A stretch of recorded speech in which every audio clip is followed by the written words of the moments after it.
A'udzu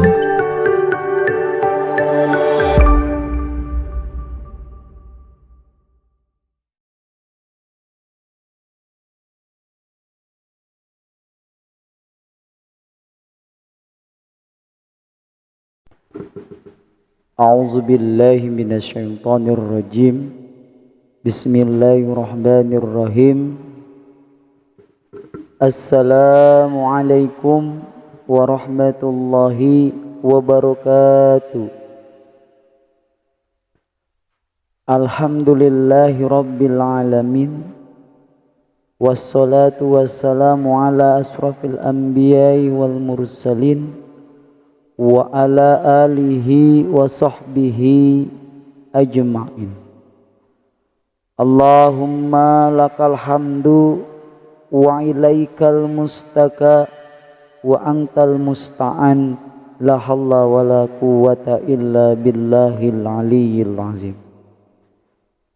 Subhanallahi wa bihamdihi adada khalqi wa ridha nafsi wa jinatal arsi wa midada kalimatihi. Allahumma faqihni fid din wa alimni at-ta'wir. Rabbi israh li sadri wa yassir li amri wahlul 'uqdatam min lisani yafqahu qawli, amma ba'du. Allahumma shalli ala sayyidina Muhammad wa ala alihi sayyidina Muhammad. Pertama-tama marilah kita panjatkan puji serta syukur kepada Allah Subhanahu wa taala yang alhamdulillahirabbil alamin, pada malam hari ini kita masih diberikan kesempatan untuk bisa belajar bersama, kesempatan untuk bisa duduk di majelis, kesempatan untuk bisa mengkaji, dan kesempatan untuk bisa mengecas hati, mengecas keimanan, memberikan vitamin kepada hati agar hati ini tidak mati dan agar hati ini tidak menjadi qalbun mayyit. Begitu banyak karunia yang Allah berikan kepada kita. Masya Allah, sepatutnya lah kita selalu bersyukur atas semua nikmat yang Allah berikan. Khususnya pada malam hari ini kita masih diberikan kesehatan untuk duduk di rumah kajian ini sambil memperbaiki diri apa yang kurang. Selawat serta salam marilah kita curahkan kepada junjungan kita baginda Nabi Muhammad sallallahu alaihi wasallam. Semoga kita bisa dipertemukan oleh beliau, bisa dipertemukan oleh para keluarga beliau, dan bisa dipertemukan oleh para sahabat-sahabat beliau, dan kita diberikan syafaat, baik syafaat di dunia maupun syafaat di akhirat. Amin amin ya rabbal alamin. Allahumma salli ala sayyidina Muhammad, Allahumma salli ala sayyidina Muhammad, Allahumma salli ala sayyidina Muhammad. Sahabat surgaku yang dimuliakan Allah Subhanahu wa taala, terima kasih yang masih istiqomah, yang masih terus berjuang untuk memperbaiki diri agar bisa menjadi manusia yang lebih baik lagi, dan masih belajar dan berusaha dalam mengoreksi ibadah-ibadah kita agar ibadah-ibadah kita menjadi ibadah yang berkualitas. Amin amin ya rabbal alamin. Saya doakan yang sudah hadir pada malam hari ini, semoga Allah mengijabah apa yang menjadi hajat dan cita-cita kita, apa yang menjadi keinginan kita, sehingga Allah mengkabulkan doa-doa kita. Amin amin ya rabbal alamin. Al-Fatihah. A'udzubillahi minasyaitonirrajim. Bismillahirrahmanirrahim. Alhamdulillahirabbil alamin. Ar-Rahmanir-Rahim. Maliki yaumiddin. Iyyaka na'budu wa iyyaka nasta'in. Shiratal mustaqim. Shiratal ladzina an'amta 'alaihim ghairil maghdubi 'alaihim waladdallin. Amin. Sahabat surgaku yang dimuliakan Allah Subhanahu wa taala, tema malam hari ini kajian kita pada hari Jumat ini adalah judulnya apa coba? Ayo. Aneh kan? Judulnya aneh ya. Judulnya adalah jadilah yang terbalik. Kita sering ngedenger bukan jadilah yang terbalik ya, tapi jadilah yang terbaik gitu ya. Nah, terkadang nih yang benar kita ini kan, tapi maka untuk sekarang kita balik kalimatnya menjadi yang terbalik. Maksudnya apa yang menjadilah yang terbalik?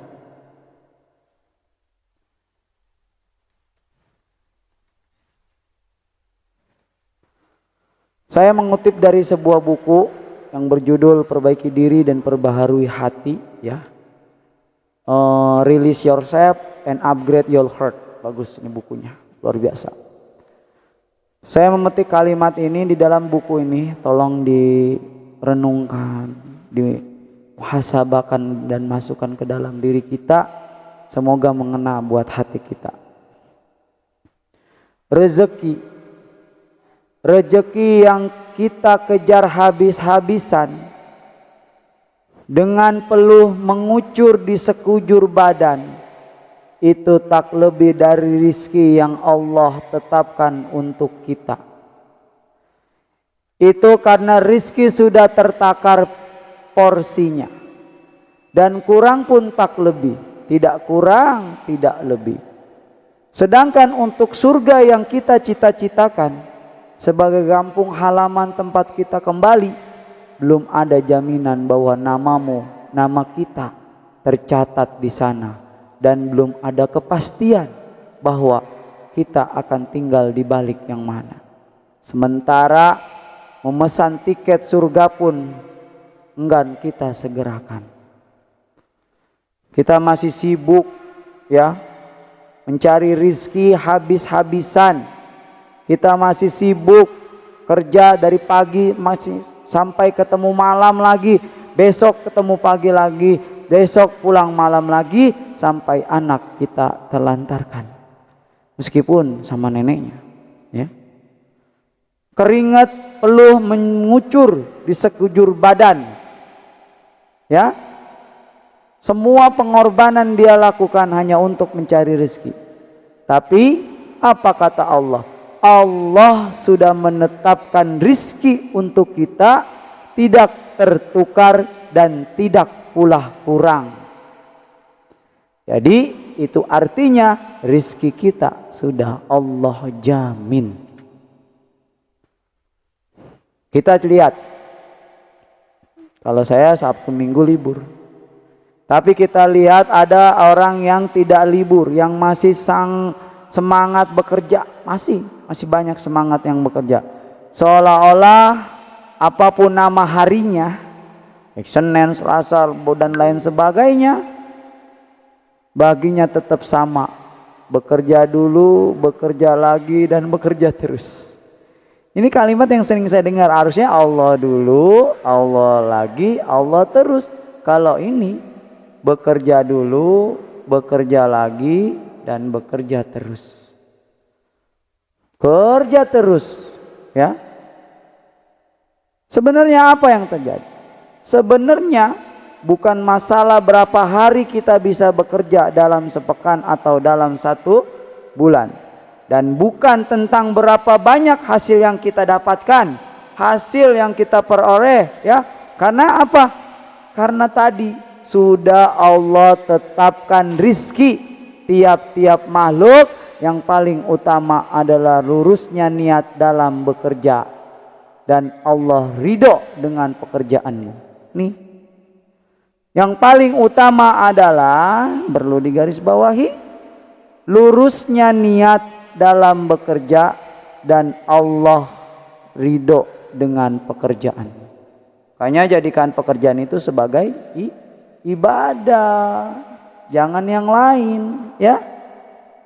Makanya di dalam firman Allah Subhanahu wa taala di dalam surat Al-Ankabut ayat 60 yang bunyinya, Allah berfirman di dalam surat Al-Ankabut ayat 60 yang bunyinya, Bismillahirrahmanirrahim.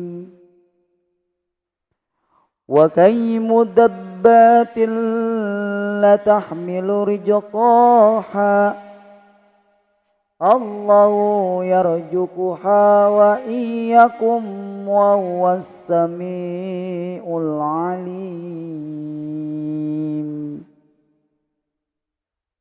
Kita baca sekali lagi. Wa kayyim min dabbatin la tahmilu rizqan lahu yarzuquna wa iyyakum wa huwas samiul alim.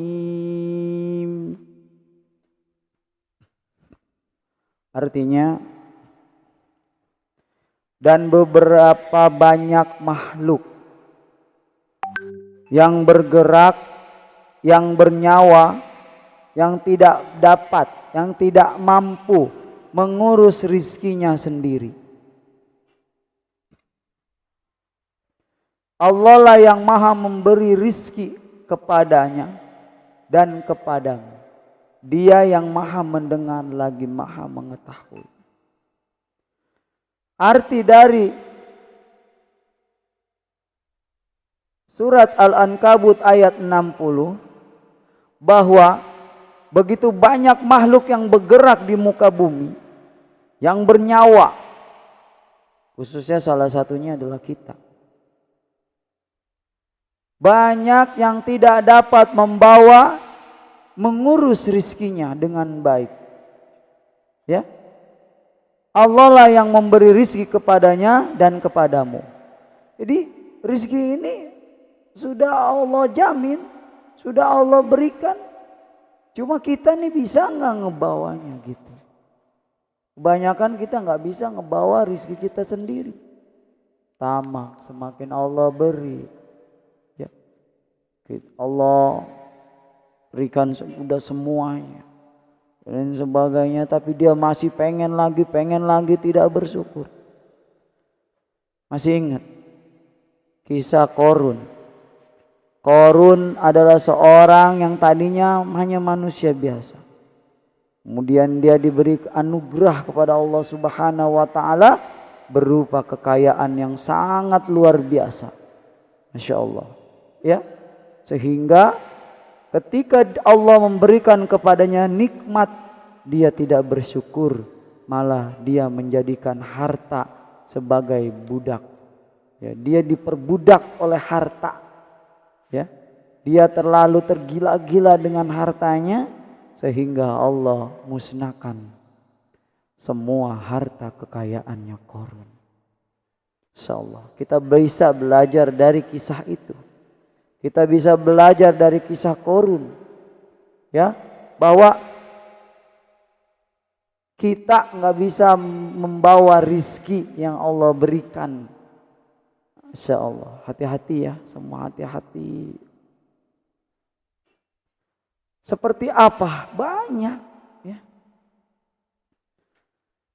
Seperti harta yang kita makan halal haram. Ya, antara halal berarti baik dan haram berarti menghancurkan. Bila sesuatu masuk ke tubuh setelah jelas halal, maka pasti yang keluar dari lisan kita adalah yang baik-baik. Bila sesuatu yang haram telah masuk mengendap dalam diri kita, tentulah yang keluar yang seluruh anggota badan akan menyebabkan kebinasaan dan kerusakan. Ya, hati-hati. Sesuatu yang kita makan dengan baik, dengan yang halal, maka akan keluar, akan menjadi yang halal. Ucapan kita, perilaku kita, perbuatan kita, ibadah pun dibawanya nyaman. Sedangkan harta yang kita makan dari harta yang haram, maka ketika dia merasuk ke dalam tubuh kita, maka apa yang akan terjadi? Ya, maka yang keluar pun akan menjadi yang haram. Rakus, tamak, tidak pernah merasa cukup. Ingin lagi dan ingin lagi sehingga bisa menjadi budaknya dunia. Memang kita sering kagum, saya akui kita sering kagum kepada apa? kepada dunia. Begitu terpesonanya kita oleh dunia sampai lupa daratan yang tak jelas, ya, yang tak jelas jalan pulang. Dunia pun dikejar habis-habisan. Dunia terus dikejar tanpa pernah sedikit pun tersisa rasa puas di hatinya. Rasulullah Shallallahu Alaihi Wasallam pernah berkata, ketika manusia dikasih gunung satu, maka dia minta gunung yang lain. Ketika dikasih gunung yang lain, maka dia ingin gunung yang lain. Begitulah sikap kita sampai liang lahat yang akan membungkam kesombongan dan ketamakan kita. Nauzubillahi min dzalik. Perlu dipahami ini. Jadi tidak ada rasa puas. Sifat qanaah jauh dari diri, jauh sekali, Masya Allah. Syukur atas setiap nikmat itu yang terkucup pun jadi jarang dimiliki. Rasa syukur udah tidak ada lagi di dalam dirinya. Ya, inilah manusia yang paling unik. Ya, Masya Allah, kita harus hindari. Ya, kita harus hindari. Salah satu perhatian yang utama tentang rizki, ya, kita selalu galau. Kita selalu galau nih rizki. Ntar siang dapat rizki enggak ya? Ntar siang ada yang ngasih enggak ya? Ntar siang jualan gua laku enggak ya? Gitu aja. Padahal rezeki adalah sesuatu yang sudah ditetapkan oleh Allah, Sang Maha Pemberi rizki. Dan rezeki itu pasti datang. Cuman kita caranya menjemputnya bagaimana, ya? Tinggal menjemputnya saja. Terkadang kita sebagai hamba, ya, terkadang ketika kita sebagai hamba, ya, kenapa kita sibuk mencari rizki? Padahal sudah pasti datang. Jawabannya adalah karena mencari rizki merupakan perintah Allah Subhanahu wa Ta'ala dan Rasul Sallallahu Alaihi Wasallam. Melakukannya berarti kita menjalankan sebuah apa? Yang namanya apa? Ibadah. Berarti kita menjalankannya semua ibadah. Maka niatkanlah untuk ibadah, jangan lain-lain. Ketika kita meniatkan sesuatu dalam bentuk ibadah, maka kita akan mendapatkan pahala. Ya, Rasulullah Sallallahu Alaihi Wasallam bersabda, hadis riwayat Baihaqi, janganlah menganggap rezeki kalian lambat turun. Jangan pernah menganggap, kata Rasul, jangan kalian menganggap rezeki lambat turun. Sesungguhnya tidak ada seorang pun meninggal di dunia ini melainkan setelah sempurnanya rezeki. Carilah rezeki dengan cara yang baik, dengan mengambil yang haram dan meninggalkan perkara yang haram. Cari yang halal, tinggalkan perkara yang haram. Inilah yang menjadi permasalahan dari diri kita. Terkadang kita lebih demen sama yang haram, ya. Maka perkara yang haram itu kita tidak bisa meninggalkan karena kita menyukainya. Dan ini adalah bagian dari perisai dalam diri kita. Ya, dosa-dosa kecil kan sudah dijelaskan kemarin di kajian Sabtu nih, ntar besok nih. Ntar subuh ada kajian kitab Nasoihul Ibad nih, ya, zikir bersama membaca suratul Waqiah dan kajian kitab Nasoihul Ibad. Semoga kita bisa masuk di dalamnya, bisa hadir, bisa duduk zikir bareng. Yang dizikirkan adalah terdapat di dalam buku Amalan Jalur Langit, ya. Nanti saya share buku dan harganya insyaallah. Jadi seperti itu sahabat-sahabat surgaku yang dimuliakan Allah. Ya, kita sibuk cari rezeki padahal Allah sudah menjamin rezeki kita. Dalam artian rezeki yang kita cari itu adalah halal dan meninggalkan perkara yang haram. Jangan apa ya diembat demi anak bisa beli apa? Beli susu, beli anak bisa beli apa lagi? Anak nangis pengen beli mainan atau apa dan lain sebagainya lah, ya. Atau kita lagi nggak punya kerjaan, nipu orang, mencuri. Hati-hati, jangan ya. Karena rizki yang halal akan berbuah yang baik. Dan rizki yang haram akan berakibat yang buruk pada diri kita dan pada keluarga kita. Na'udzubillahi min dzalik. Kita tinggalkan itu jauh-jauh. Dalam surat An-Nur ayat 38. Artinya, mereka melakukan itu agar Allah memberi balasan kepada mereka dengan yang lebih baik daripada apa yang telah mereka kerjakan. Dan agar Dia menambah karunia kepada mereka, dan Allah memberi rizki kepada siapa yang Dia kehendaki tanpa batas. Intinya cuman kajian kemarin yang kita harus ingat. Taubat, takwa, muliakan orang lain. Itu aja. Ya. Masya Allah.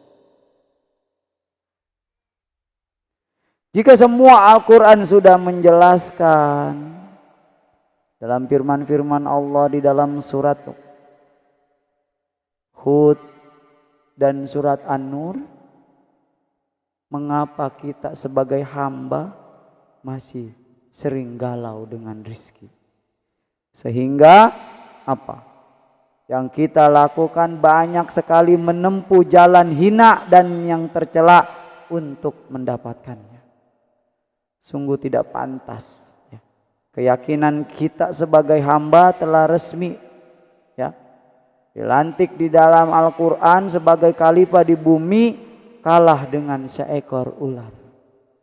Kisah tadi Imam Malik bin Dinar, ya, masa kalah dengan seekor ular? Tak pantas sekali bila kita masih khawatir dengan rizki kita. Justru yang patut kita khawatirkan adalah amal kita. Sudah cukup atau belum bekal perjalanan pulang kita nanti? Rezeki memang telah dijamin oleh Allah, betul, ya. Tadi udah jelas kita jelaskan. Tapi apakah surga juga telah dijamin untuk kita? Coba malam ini kita renungkan. Inilah yang menjadi kenapa kita harus jadi yang terbalik, ya. Utamakan akhirat, pasti dunia akan mengikuti. Ikhtiar sesuatu yang belum pasti daripada sibuk memperhatikan sesuatu yang sudah pasti yang didapat. Jangan sampai dibalik, ya. Nah, ini judul dari yang dimaksud, ya. Ingatlah ya sahabat surgaku, akhirat menunggu di depan mata, ya. Akhirat menunggu di depan. Dan dunia pasti akan engkau tinggalkan. Dunia semata-mata hanyalah tempat menyiapkan bekal menuju ke negeri keabadian. Masya Allah, apa yang akan kita siapkan? Kalau kita masih saja sibuk mencari rizki, kita perbaiki nih. Kata Allah, kalau engkau memperbaiki ibadahmu, maka rizkimu akan kuperbaiki. Intinya di situ 3 pada kajian kita bulanan kemarin. 3, taubat, takwa, muliakan orang lain. Itu saja yang jadi kunci. Insya Allah rizki mah bakal ngikut, nggak bakal ketukar, nggak. Kita lagi sepi orderan. Kalau kita tawakal, rajin tadabur, riyadhah dan lain sebagainya, rizki nggak mungkin nggak datang. Masya Allah, luar biasa, ya. Mungkin itu saja materi yang bisa saya sampaikan pada malam hari ini. Mudah-mudahan mendatangkan manfaat. Apabila ada yang salah, mohon dimaafkan. Apabila ada yang benar, datangnya dari Allah Subhanahu wa Ta'ala. Mohon dimaafkan secara lahir dan batin. Apabila selama saya dalam menyampaikan materi ada kekurangan, kesalahan, pengucapan dan lain sebagainya, mohon dimaafkan yang seluas-luasnya. Dan apabila ada yang benar, itu datangnya Allah. Self reminder yang saya petik dari buku PDPH, yaitu ketika teringat hampir seluruh waktu tersisa untuk mengerjakan tugas-tugas dunia, sedangkan untuk Allah hanya kuberi waktu sisa. Entah apa yang akan kukatakan kepadanya. Jika sedetik kemudian dia memanggil kita, bagaimana? Masya Allah. Semoga kita bisa memperbaiki ibadah kita, bisa memperbaiki diri kita, bisa memperbaharui hati kita menjadi lebih baik lagi dan berkualitas. Saya tutup. Wassalamualaikum warahmatullahi wabarakatuh.